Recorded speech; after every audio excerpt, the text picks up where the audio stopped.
Okay, so I have a question. How would y'all rate the kit bashing I do with the first aid kits?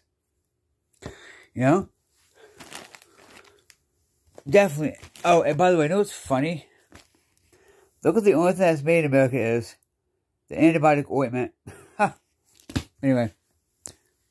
How would y'all rate these? How would you rate my kit bashing of these? Of like first aid kits?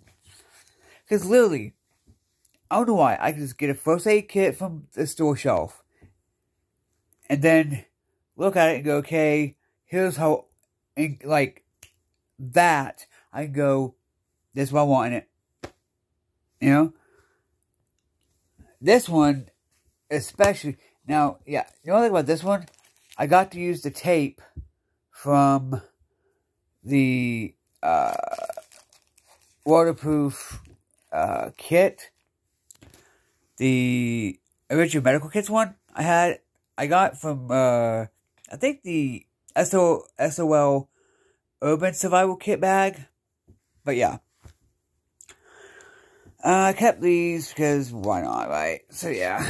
And I need a cleansing thing. Anyway, that's good for cleaning yourself too. You know, a little bit. So yeah. Anyway. From 1 to 10. How would you rate it? Anyway. Peace.